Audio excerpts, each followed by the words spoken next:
Hello everyone, welcome to maths up to infinity. आज हम discuss करेंगे सेट थ्योरी। तो सेट थ्योरी की एक वीडियो ऑलरेडी अपलोड हो चुकी है जिसमें हमने सेट, टाइप ऑफ सेट्स, उसके बारे में पढ़ा और उससे रिलेटेड कुछ क्वेश्चन डिस्कस किए। अब हम डिस्कस करेंगे सबसेट और इससे रिलेटेड क्वेश्चंस।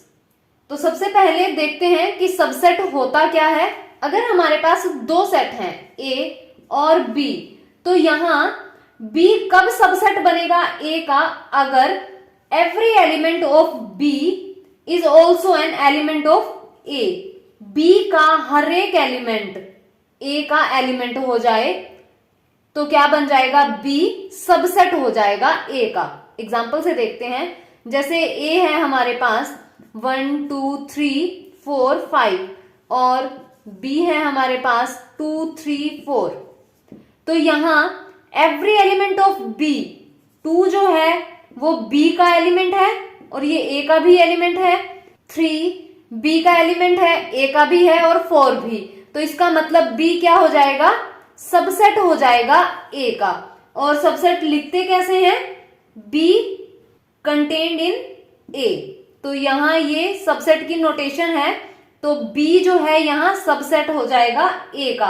अगर एक भी एलिमेंट B का, एक भी एलिमेंट ऐसा हो जाए जो A में नहीं है, अगर यहां 6 होता तो इसका मतलब 6 तो यहां है ही नहीं A में, तो B क्या हो जाएगा? फिर सबसेट नहीं होगा। और जब सबसेट नहीं होगा तो इसे इस तरह लिखा जाएगा, B is not a subset of A। और यहां है B is a subset of A। और रिजल्ट है एक, every set is a subset of itself. तो जो भी सेट हो वो खुद का सबसेट होता ही है। जैसे यहां ए है हमारे पास, या फिर कोई और ले लेते हैं। Every set is a subset of itself. जैसे ए है AEIOU और बी ले लिया हमने AEIOU, सेम, बिल्कुल सेम। तो यहां बी जो है, बी का हर एक एलिमेंट ए का एलिमेंट है, दोनों सेम सेट हैं, होगा ही। तो बी क्या हो जाएगा? ए का सबसेट हो जाएगा। यहां बी भी वही है जो ए है, तो इसका मतलब हर एक सेट खुद का सबसेट होता ही है, खुद का सबसेट वो बनेगा ही। तो every set is a subset of itself. And empty set, जब हम सबसेट लिखते हैं किसी भी सेट के, आगे डिस्कस करेंगे वैसे सबसेट किस तरह से लिखे जाते हैं। एक और रिजल्ट होता है कि एम्प्टी सेट 5 से डिनोट करते हैं। प्रीवियस वीडियो में हमने ये सभी डिस्कस कर लिए हैं। तो जो एम्प्टी सेट होता है वो भी सबसेट होता है एवरी सेट का।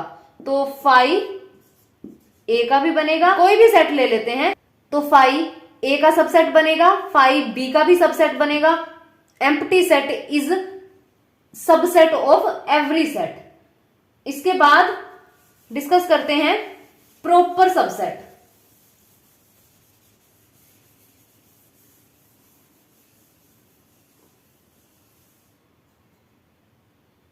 अगर हमें एग्जाम्पल से डिस्कस करेंगे ताकि अच्छे से समझ आए।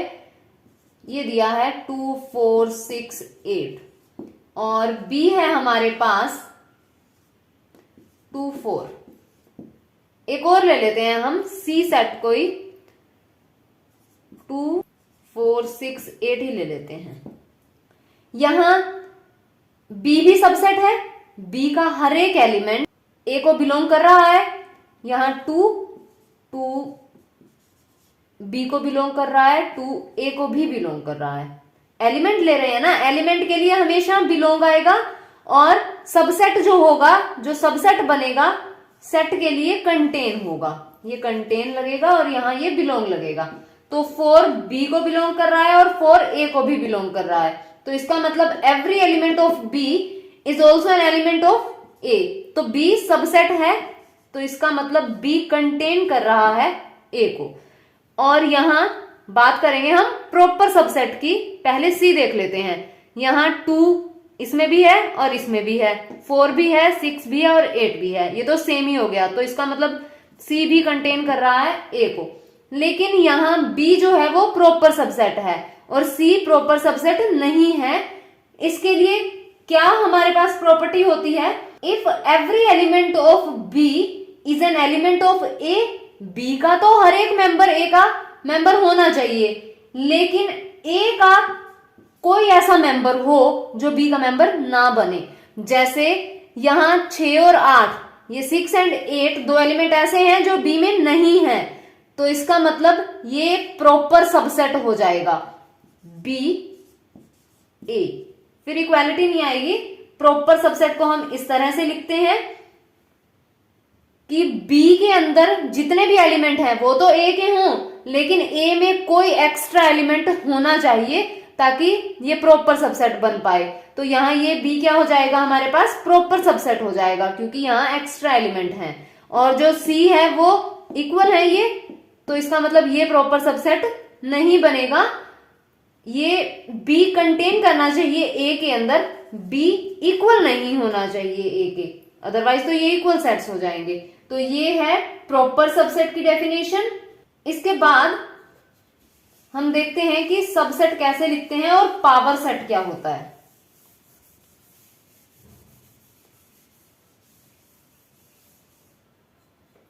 जैसे ये है हमारे पास 1 2 3, ये 1 2 3 एलिमेंट हैं सेट ए के, और सबसेट लिखने हैं। सबसेट किस तरह से लिखे जाएंगे, एक तो 5 empty set is a subset of every set, तो यहां 5 तो आएगा ही जब भी हम सबसेट लिखेंगे। अगर हम सारे सबसेट्स लिख रहे हैं तो यहां 5 तो हमेशा आएगा। उसके बाद यहां अलग अलग से एलिमेंट लिखेंगे, ये 2 हो जाएगा। इन सभी को कर्ली ब्रैकेट्स के अंदर लिखना है क्योंकि सबसेट भी तो एक सेट ही है, तो और सेट को हम कैसे लिखते हैं, कर्ली ब्रेसेस के अंदर। तो ये हो जाएगा 3। फिर इसका ये 2 2 एलिमेंट्स लेने हैं, जैसे 1 हो गया, 2 हो गया, और फिर ये 2 3 हो गया,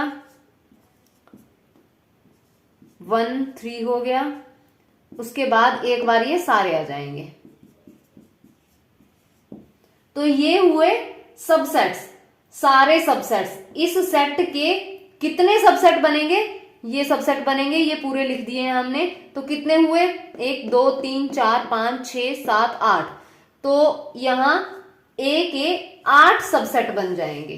ये सबसेट हैं और इन्हें हम क्या कहेंगे, इस कलेक्शन को जितने भी सबसेट बनेंगे, ये 8 सबसेट बने हैं, इस कलेक्शन को क्या कहेंगे, ये जो पूरी कलेक्शन है इसे सेट के अंदर लिखेंगे।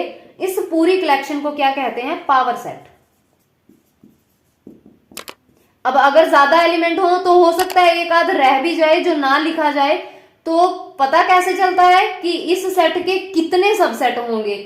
उसके लिए जितने भी एलिमेंट हों, किसी सेट के अंदर जितने भी एलिमेंट हों उसे 2 की पावर में लिख दिया जाता है।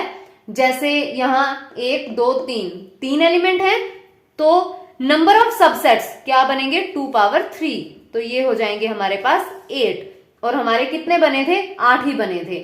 तो यहां ये नंबर ऑफ सबसेट्स देखने के लिए हमारे पास रिजल्ट होता है 2 पावर n। अगर किसी सेट के अंदर n एलिमेंट हैं तो नंबर ऑफ सबसेट्स क्या होंगे, 2 पावर n होंगे। और जितने भी सबसेट बनेंगे, अगर ज्यादा एलिमेंट है, जैसे 5 एलिमेंट्स हैं और हमने सबसेट बनाने हैं, तो 2 पावर 5 कर देंगे, ये 32 हो जाएगा। जब हम सारे सबसेट्स लिखेंगे तो 32 मेंबर्स बनेंगे ये, और उन 32 मेंबर्स की जो कलेक्शन होगी वो क्या बनेगी, पावर सेट, उसे हम कहेंगे पावर सेट। तो कभी भी पावर सेट में कितने एलिमेंट होंगे, अगर क्वेश्चन आ जाता है there are 10 elements in a set, then find the number of elements in power set, तो 2 पावर हो जाएगा, बस 2 पावर। यहां अगर 10 बोला है तो 2 पावर 10 हो जाएगा, क्योंकि ये है तो कलेक्शन ऑफ सबसेट्स ही, और सबसेट होते कितने हैं ये कहां से पता चलता है, 2 पावर n से पता चलता है। आगे क्वेश्चन भी डिस्कस करेंगे, अच्छे से समझ आ जाएगा। तो ये है पावर सेट और नंबर ऑफ एलिमेंट्स और नंबर ऑफ सबसेट्स, इस तरह से हम फाइंड करते हैं। उसके बाद आता है यूनिवर्सल सेट। यूनिवर्सल सेट, तो यूनिवर्सल सेट क्या होता है? जब हम सेट्स लेते हैं, जब हम ये लेते हैं, सेट ले लिया 1 2 3 ले लिया, बी ले लिया हमने 3 4 5 ले लिया, तो ये जो सेट्स हैं ये किसी बड़े सेट के सबसेट होते हैं।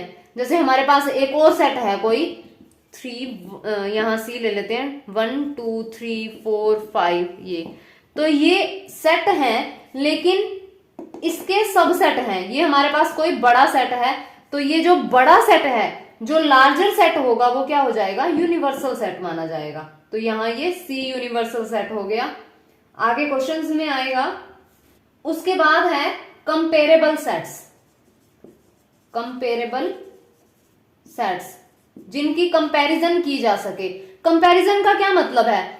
अगर हमें पता चले कौन छोटा कौन बड़ा बराबर, ये कंपैरिजन ही होती है। तो यहां कंपेरेबल सेट्स कौन से होंगे? जिसमें एक जो सेट है वो दूसरे का सबसेट होना चाहिए, कोई सा भी हो। जैसे अब ये ए सेट है, 1 2 3 लिया, बी 3 4 5 लिया, इनके क्या कंपैरिजन है? इनकी तो कोई कंपैरिजन हो नहीं सकती। जब एलिमेंट ही इनके अलग अलग हैं तो कैसे कंपैरिजन कर सकते हैं? तो कंपेरेबल सेट्स वो होते हैं जो या तो ए का सबसेट बने बी, या फिर बी का सबसेट बने ए। जैसे या तो ए बी का सबसेट होना चाहिए या फिर बी ए का सबसेट होना चाहिए। वो सेट जो होते हैं वो कंपेरेबल सेट्स होते हैं। अब हम कुछ क्वेश्चंस डिस्कस कर लेते हैं।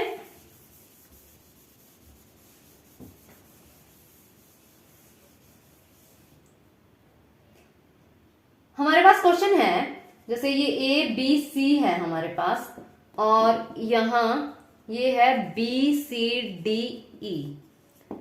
हमें बताना है यहां कंटेन का साइन आएगा या फिर नॉट कंटेन का साइन आएगा। तो ए बी सी ये जो है हमारे पास कंटेंट कब लगता है? सबसेट होना चाहिए। सबसेट का मतलब है कि इसमें जितने भी एलिमेंट हैं वो इसके भी एलिमेंट हों, एक्स्ट्रा एलिमेंट ना हो।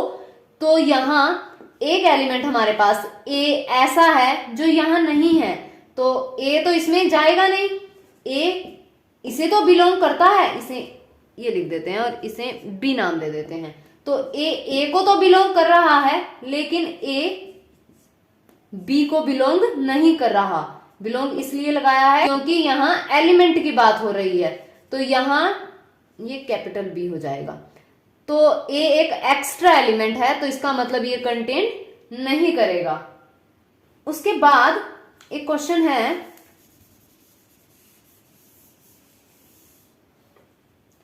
ए सेट है कोई, यहां 5 और ये सेट में लिखा है 5, यहां 1 और यहां 1 एंड 5 7, और हमें बताना है, ट्रू फॉल्स बताने हैं। 5 बिलोंग टू ए, बिलोंग आया, इसका मतलब है 5 एक एलिमेंट की बात हो रही है। तो हमें बताना है कि ये ट्रू होगा या फॉल्स होगा। तो 5 यहां एक एलिमेंट है, 5 बिलोंग कर रहा है ए सेट को, इसका मतलब ये क्या हो जाएगा? ट्रू हो जाएगा। और अगर इस तरह आ जाता,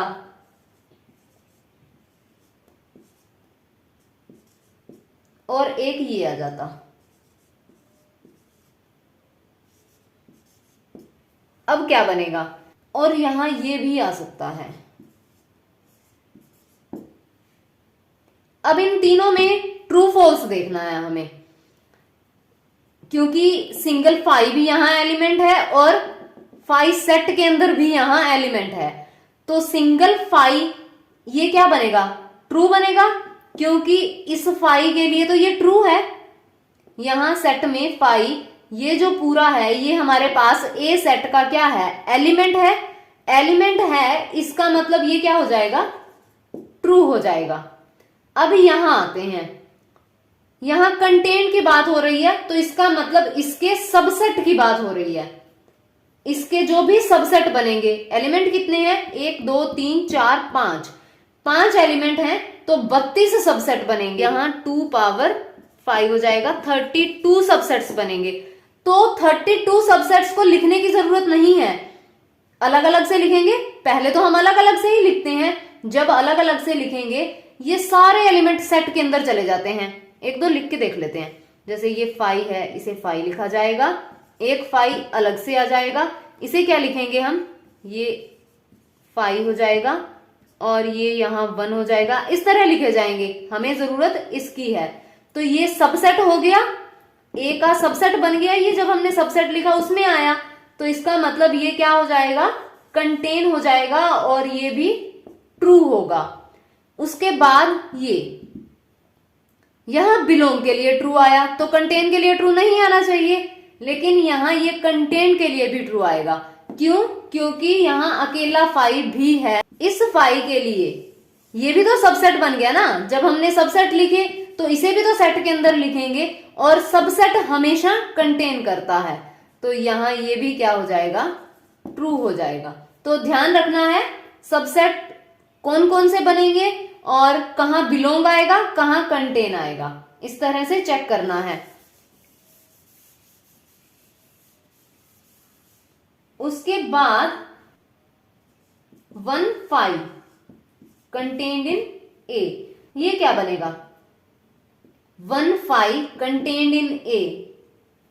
अब 1 5 तो यहां ये क्या है, हमारे पास एलिमेंट है, अगर यहां ये एलिमेंट है तो कंटेन तो आना नहीं चाहिए था, यहां तो 1 5 क्या आ जाएगा, बिलोंग करेगा ए को, ये ट्रू बनेगा, तो ये फॉल्स हो जाएगा, लेकिन ये भी ट्रू बनेगा। कैसे ट्रू बनेगा, जब सबसेट लिखेंगे, कंटेन की बात है तो इसका मतलब तो सबसेट ही देखने पड़ेंगे, तो जब सबसेट लिखेंगे पहले हम सिंगल टर्म्स लिखते हैं, सिंगल सिंगल एलिमेंट लिखते हैं, फिर पेयर में लेते हैं 2-2 एलिमेंट, उसके बाद 3-3 एलिमेंट, 4-4 एलिमेंट, इस तरह लिखे जाते हैं। तो जब 2-2 एलिमेंट लेंगे तो एक सबसेट ये भी बनेगा इस फाई के साथ, ये 1, तो इसका मतलब 1 और फाई एक सबसेट बनेगा और ये ए में कंटेन हो जाएगा, तो ये भी क्या हो जाएगा, ट्रू हो जाएगा। और सबसेट के लिए वैसे डायरेक्ट ये भी 1 ए को बिलोंग कर रहा है और फाई ए को बिलोंग कर रहा है, तो ये तो सबसेट बन ही जाएगा। सारे एलिमेंट उस सेट को, सबसेट के सारे एलिमेंट क्या होने चाहिए, उस सेट को बिलोंग करने चाहिए, तो ये क्या हो जाएगा, हमारे पास ट्रू हो जाएगा। अगर हमसे पूछा जाए कि एम्प्टी सेट का सबसेट क्या बनेगा, एम्प्टी सेट का सबसेट भी क्या बनेगा, एम्प्टी सेट ही बनेगा। मान लो फाई है तो फाई का सबसेट क्या बनेगा, फाई बनेगा। फाई को हम कर भी क्या सकते हैं, जब सेट ही खाली है तो फाई का जो सबसेट होगा वो भी फाई होगा।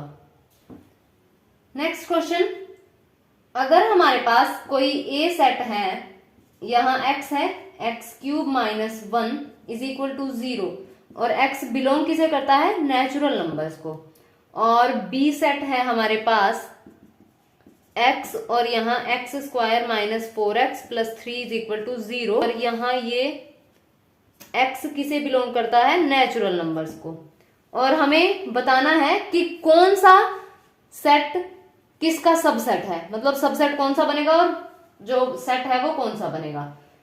तो यहाँ ए में एलिमेंट कौन से आएंगे और बी में एलिमेंट कौन से आएंगे, हम एलिमेंट चेक करेंगे।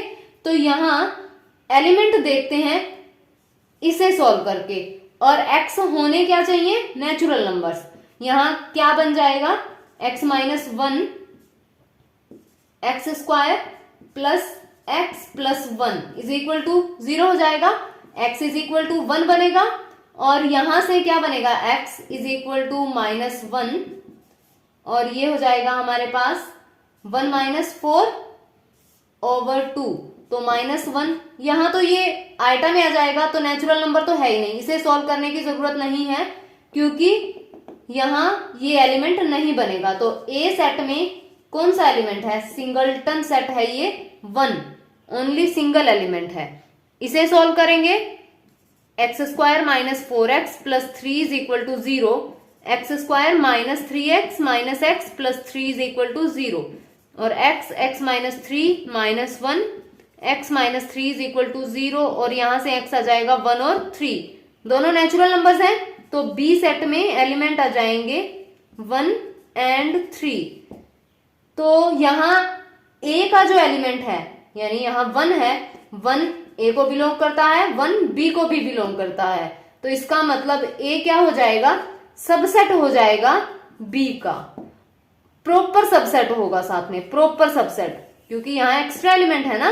और बी में जो एलिमेंट है 3 वो बी में तो है, लेकिन ये 3 ए में नहीं है। तो ये क्या बनेगा, ए बनेगा सबसेट बी का। तो ये बनेगा हमारे पास, जो रिजल्ट है वो ये आ जाएगा। तो इस तरह से इन क्वेश्चंस को सॉल्व करना है। तो आज की वीडियो में बस इतना ही। इससे रिलेटेड जो वेन डायग्राम से रिलेटेड क्वेश्चंस आते हैं वो रह गए हैं, और इंपॉर्टेंट एमसीक्यू जो सेट थ्योरी से रिलेटेड एमसीक्यू पूछे जाते हैं इंपॉर्टेंट, उनको किस तरह से अप्रोच करना है वो रह गया है। वो हम नेक्स्ट वीडियो में डिस्कस करेंगे। और आज की वीडियो में इतना ही होगा। और अगर वीडियो पसंद आए तो वीडियो को लाइक करें, शेयर करें और चैनल को सब्सक्राइब करें, बेल आइकन प्रेस करें ताकि आने वाली वीडियोस की नोटिफिकेशन आपको मिलती रहे।